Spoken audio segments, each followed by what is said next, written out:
বোকা ছিলাম, তাই তো অভিনয়কে বাস্তব মনে করেছিলাম। আজ তাই তোমার মিথ্যে নাটক দেখে সত্যি কাঁদি।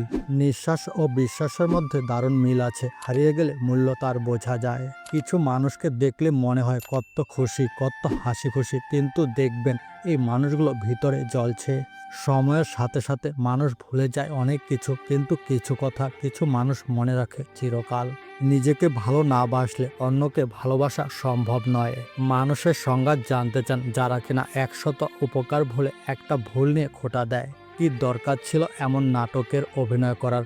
তোমার অভিনয় আজ আমার মৃত্যুর কারণ। কিছু ভালোবাসা অসমাপ্ত গল্পের মতো, শুরু ছিল সুন্দর কিন্তু শেষটা হলো বেদনাদায়ক। ভালোবাসা হারানোর চেয়ে ভালোবাসার মানুষটাকে হারানোর বেদনা অনেক বেশি। চোখের জল লুকিয়ে রাখা যায়, কিন্তু মনের কষ্ট লুকানো যায় না। যে ভালোবাসায় এত কষ্ট, সেই ভালোবাসা কি আসলে ভালোবাসা ছিল? ভাঙ্গা মন মেরামত করার চেষ্টা করেছি, কিন্তু ভাঙ্গা জিনিস আর আগের মতো হয় না।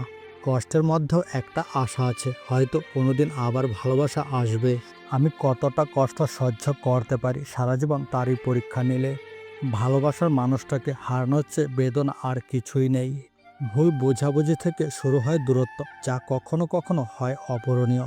বিশ্বাস ভেঙে গেলে ভালোবাসা আর টিকে থাকে না। অতীতের ভুলগুলো ভুলে এগিয়ে যেতে চাই, কিন্তু কিছু স্মৃতি ভোলা যায় না। ঈশ্বরের কাছে প্রার্থনা করি এই কষ্টের দিনগুলো যেন শেষ হয়। আপনার মনের কথা কাউকে বলুন, মনটা হালকা হবে।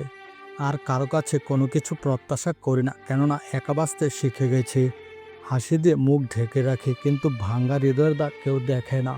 একসময় ভাবতাম তোমায় ছাড়া বাঁচব না, এখন বুঝি একাও বাঁচতে হয়। বিশ্বাস ছিল ভালোবাসলে সব ঠিক হয়ে যাবে, কিন্তু ভুল ছিলাম, ভালোবাসা শুধুই ছিল বেদনা। তোমার হাসি আমার জীবনের আলো ছিল, এখন সেই আলো নিভে গেছে আর আমার জীবন অন্ধকারে ঘেরা এখন।